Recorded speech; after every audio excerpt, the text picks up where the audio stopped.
So hello everyone, welcome back to my channel. बेटा आज की क्लास में हम class 8 science chapter number 3 synthetic fibre and plastic को अच्छे से समझेंगे। इस वीडियो में हम पैराग्राफ वाइज इम्पोर्टेंट पॉइंट्स उनको समझेंगे।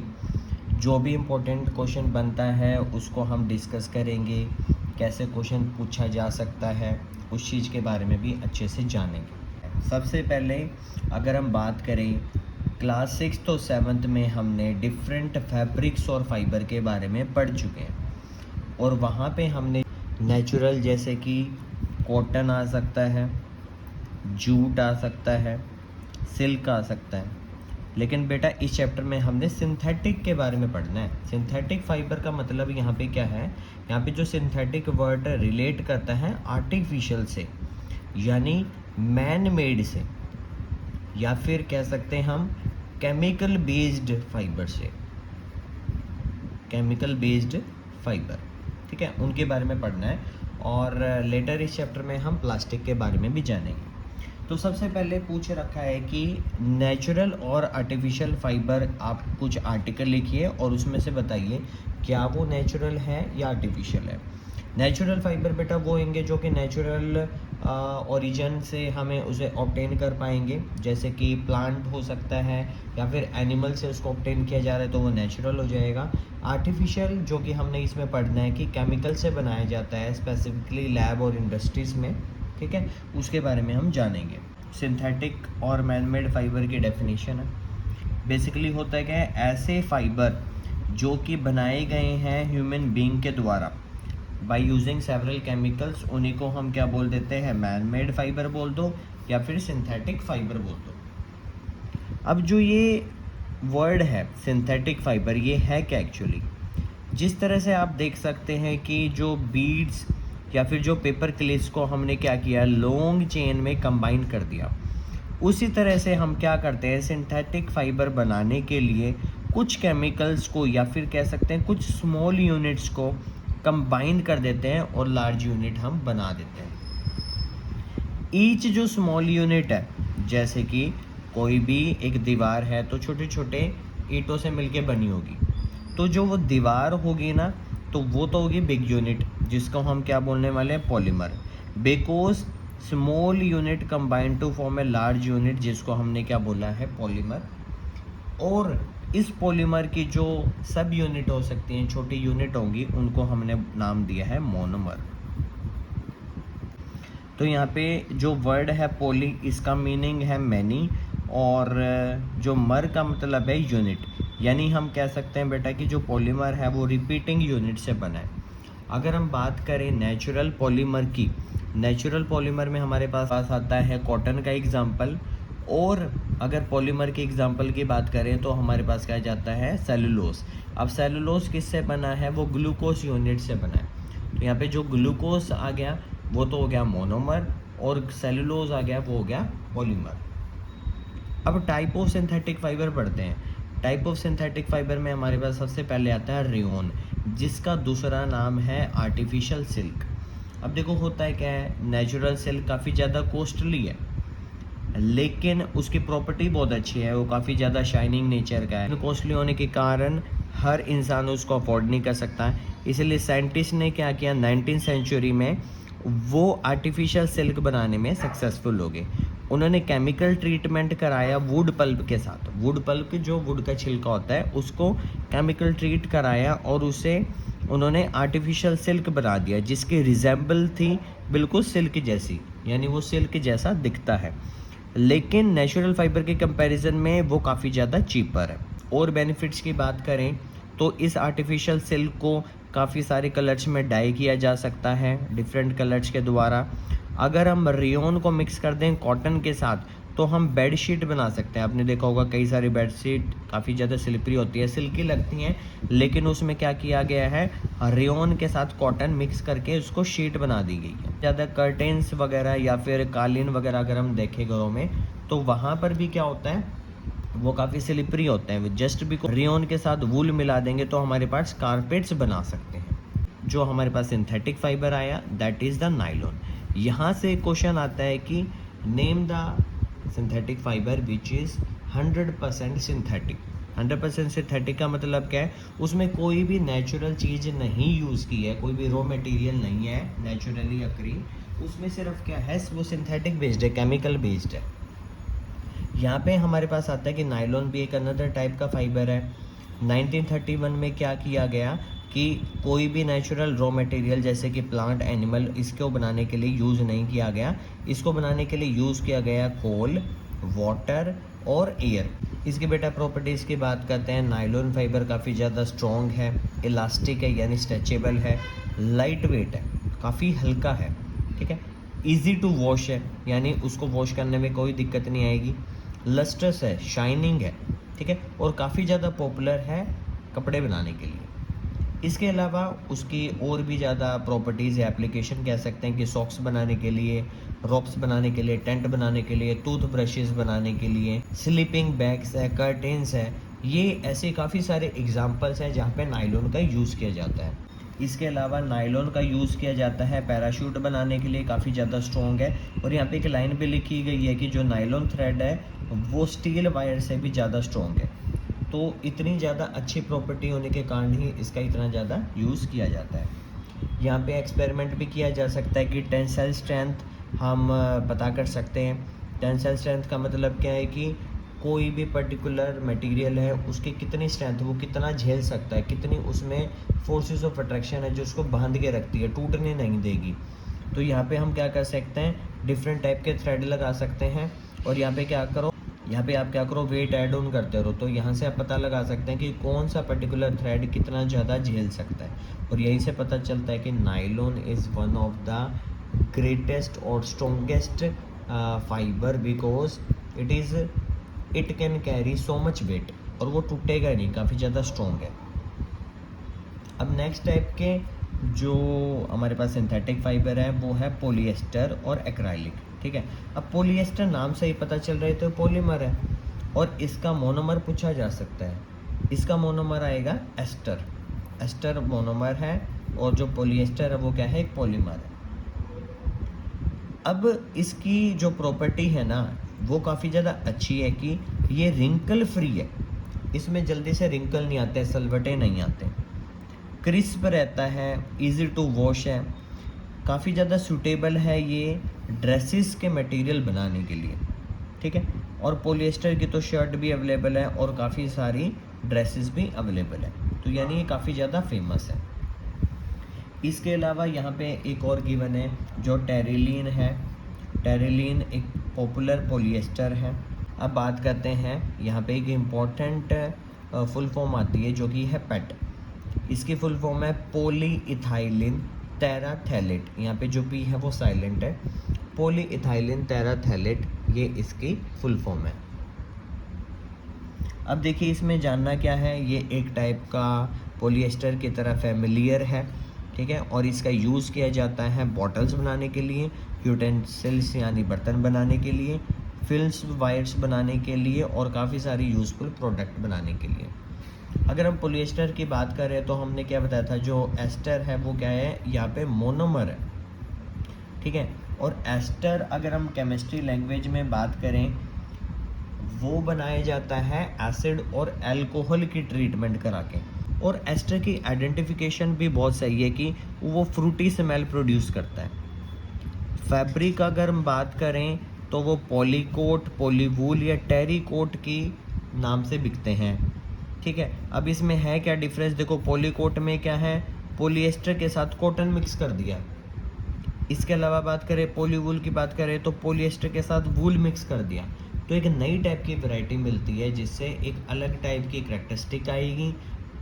कपड़े में अलग करैक्टरिस्टिक आने के कारण उसको अलग तरीके से सेल किया जा सकता है। आर्टिफिशियल सिल्क और कॉटन की बात हो गई है।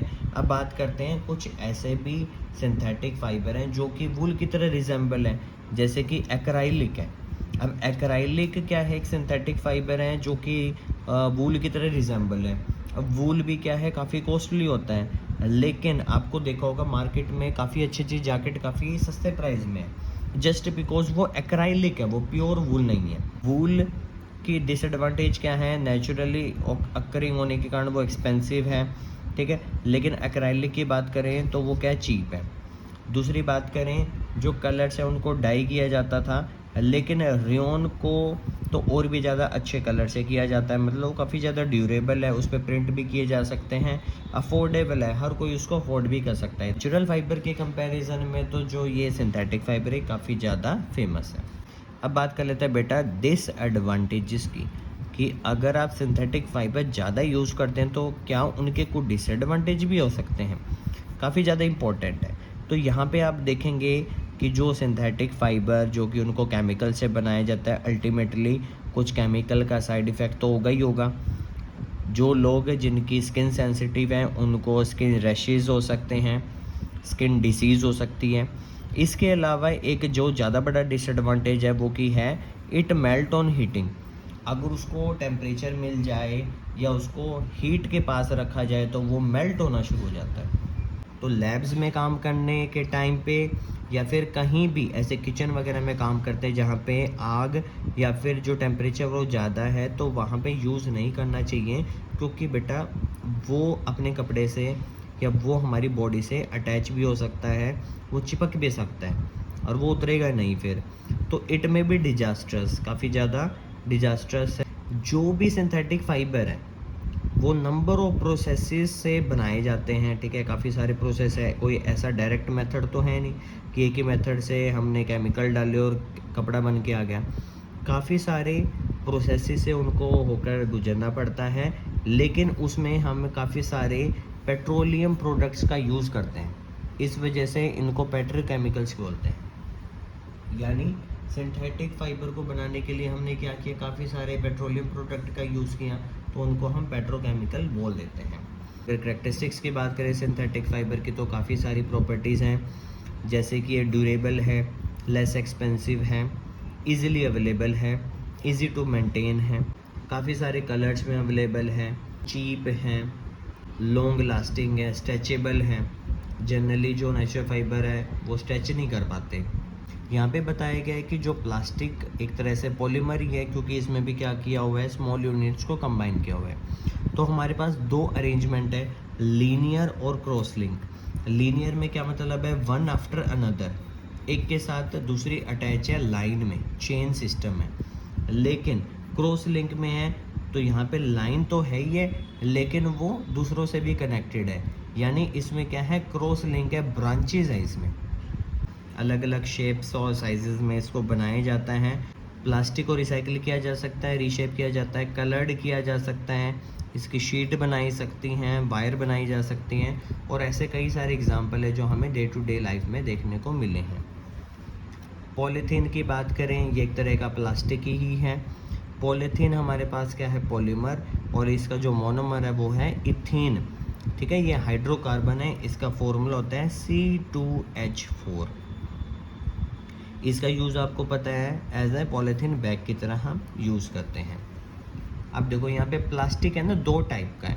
अब देखिए थर्मोप्लास्टिक की बात करें तो ऐसे प्लास्टिक जिसको डिफॉर्म किया जा सकता है, बेंट किया जा सकता है, उसकी शेप बदली जा सकती है, कैसे, उसको हीट करके, ऐसे टाइप के प्लास्टिक थर्मोप्लास्टिक। फेमस एग्जांपल इसमें आएंगे पॉलीथीन और PVC.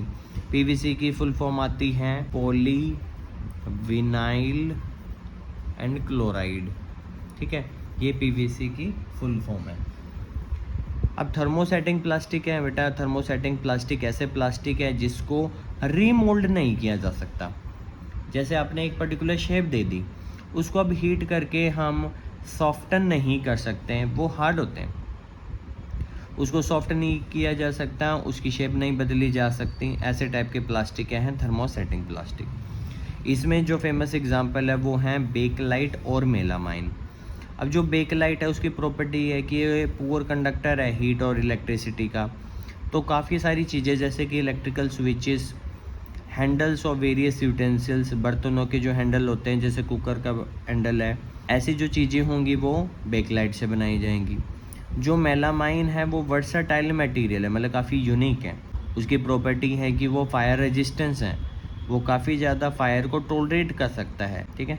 It is use for making floor tiles बनाने के लिए यूज़ किया जाता है, किचन वेयर बना सकते हैं। अब बात करते हैं यहाँ पे plastic as a material of choice.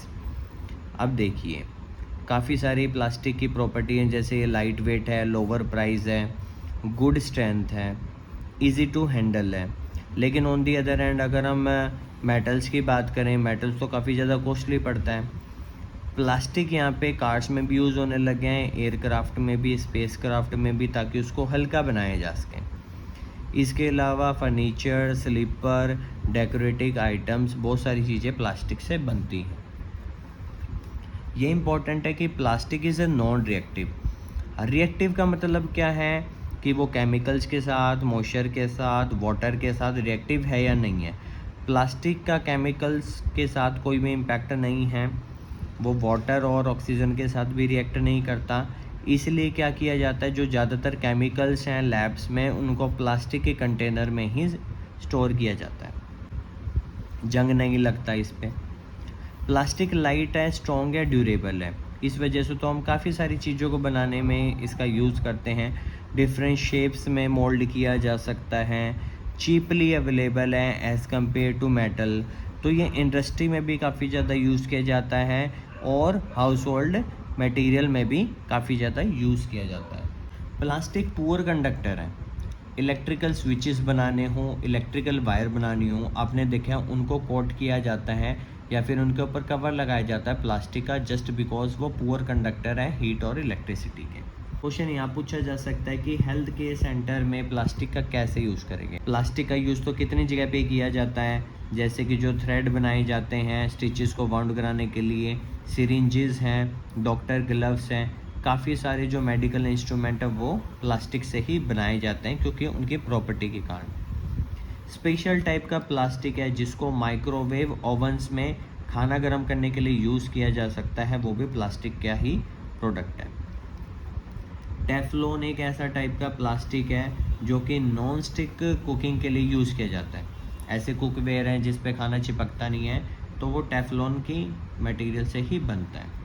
Fireproof plastic आपको पता है मेलामाइन का यूज़ किया जाता है। अब हमने मटेरियल को 2 कैटेगरी में डिवाइड कर दिया। Some of them are biodegradable, another are non biodegradable. देखो, बायोडिग्रेडेबल ऐसे मटेरियल हैं जो कि डिकम्पोज हो सकते हैं बाय द नेचुरल प्रोसेसेस, यानी उनको बैक्टीरिया कॉम्प्लेक्स से सिंपलर सब्सटेंसेस में तोड़ सकते हैं, ऐसे क्या होंगे, बायोडिग्रेडेबल। ऑन दी अदर है नॉन बायोडिग्रेडेबल में क्या होगा, बैक्टीरियाज उनको डिकम्पोज नहीं कर सकते, सिंपलर सब्सटेंस में नहीं तोड़ सकते, इस वजह से वो इन्वायरमेंट में ही पड़े रहेंगे। अब यहाँ देखिए, काफ़ी सारे मटेरियल लिखे हुए हैं और बताया कि अप्रोक्सीमेट कितना टाइम लगेगा उनको डिकम्पोज होने में, और उनका टाइप ऑफ मटेरियल भी दे रखा है, जैसे कि जो छिलके वगैरह होते हैं फ्रूट्स और वेजिटेबल्स वगैरह के, 1 से 2 वीक तक उनको टाइम लगता है डीजनरेट होने में, तो वो क्या हुआ है, बायोडिग्रेडेबल। पेपर 10 से 30 दिन तक, बायोडिग्रेडेबल। कॉटन क्लॉथ्स 2 से 5 month, biodegradable. Would 10 to 15 years, biodegradable. Woollen clothes लगभग 1 साल लग सकता है, बायोडिग्रेडेबल। जो मेटल्स हैं जनरली उनको 100 से 500 साल तक लग सकता है, तो वो नॉन बायोडिग्रेडेबल की कैटेगरी में है। प्लास्टिक बैग तो सेवरल ईयर्स है, 1000 मिलियन ईयर भी लग सकता है, तो वो नॉन बायोडिग्रेडेबल की कैटेगरी में आएंगे। इसके बाद बात करते हैं कि जो प्लास्टिक है सेवरल ईयर्स लगते हैं उनको डिकम्पोज होने में, वो बिल्कुल भी इन्वायरमेंटल फ्रेंडली नहीं है, उनसे काफ़ी सारा पोल्यूशन होता है। पोल्यूशन कैसे, अगर उनको जला देंगे तो एयर पोल्यूशन हो गया, मिट्टी में दबा दिया तो उनको सॉइल पोल्यूशन कर देंगे, अगर उनको पानी में डाल देंगे तो वो वाटर पोल्यूशन करेंगे। हम क्या करते हैं, फूड रैपर्स का यूज़ करते हैं प्लास्टिक का। अब देखो, पॉलीथीन में हम खाना लेकर आए, कुछ खाना उनसे चिपका रह सकता है। अब एनिमल्स को तो उतना पता नहीं है कि ये खाने लायक चीज़ है या नहीं है, लेकिन उनको जो खाने का टेस्ट है वो तो पता है। अब उसकी वजह से क्या होता है, वो बाई चांस या जाने अनजाने में उस प्लास्टिक को खा जाते हैं, जिस वजह से वो उनके रेस्पिरेटरी सिस्टम में या फिर स्टमक में वो चोक कर देते हैं, ब्लॉकेज कर देंगे। इस वजह से उनकी क्या हो जाती है, जो डेथ रेट है काफ़ी ज़्यादा इंक्रीज़ हो जाती है एनिमल्स की। अब पॉली बैग्स को हम केयरलेसली ऐसे थ्रो कर देते हैं, रैपर्स हैं बिस्किट के, चिप्स के, ईटेबल्स के, वो कहीं भी ऐसे फेंक देते हैं, लेकिन हमें एज ए रिस्पॉन्सिबल सिटीज़न उनको नहीं फेंकना चाहिए, जो भी चीज़ हैं उनको डस्टबिन में ही फेंकना चाहिए। अगर आप शॉपिंग करने जाते हैं तो खुद का बैग लेके जाएं। बायोडिग्रेडेबल और नॉन बायोडिग्रेडेबल जो वेस्ट हैं उनको आप क्या करो, सेपरेटली कलेक्ट करो, अलग अलग करना पड़ेगा, मिक्स मत करो। ऐसी चीज़ें हम घर से ही शुरुआत कर सकते हैं।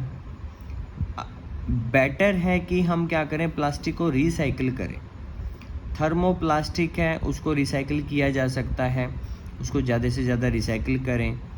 ड्यूरिंग रिसाइकलिंग क्या है, काफ़ी सारे कलरिंग एजेंट भी डाले जाते हैं, तो इस तरह से हम उन्हें खाना स्टोर करने के लिए तो बिल्कुल भी यूज़ नहीं करना चाहिए। इसके अलावा 5 R's हैं जो कि रिस्पॉन्सिबल सिटीज़न को याद रखना चाहिए। सबसे पहले रिड्यूस। रिड्यूस का मतलब है टू यूज़ लेस प्लास्टिक, कि मतलब आपको प्लास्टिक कम यूज़ करना है, कम से कम। रीयूज़ का मतलब क्या है, यूज़ अगेन एंड अगेन। मतलब अगर आपके पास कोई प्लास्टिक चीज़ आ गई है तो अगर आप उसका बार बार यूज़ करेंगे तो ठीक है। रिसाइकल का मतलब है to make new thing. Plastic bag है आपके पास और वो फट चुका है, अब उसका कोई यूज़ नहीं है, तो उसको रिसाइकिल करवा दो। रिसाइकिल करके उसको नया प्लास्टिक बैग बना देंगे और उसका यूज़ हो सकता है। रिकवर, अगर कोई भी चीज़ मान लो टूट गई है तो उसको हम मान लो फेविक्विक लगा दी या कैसे भी करके यूज़ कर सकते हैं, मतलब टूटी हुई चीज़ को हम जोड़कर यूज़ कर सकते हैं। रिफ्यूज़ का मतलब है हमें बेटा मना करना पड़ेगा।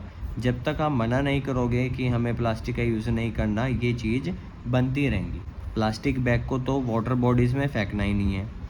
कॉटन कैरी बैग यूज़ कर सकते हैं शॉपिंग के टाइम पे या वेजिटेबल शॉप पे जाते हैं। जो प्लास्टिक है उसका हमें कम से कम यूज़ करना है। स्टील लंच बॉक्स यूज़ कर लो, प्लास्टिक क्यों करना है। सो आई होप आपको ये जो चैप्टर अच्छे से समझ आ गया होगा।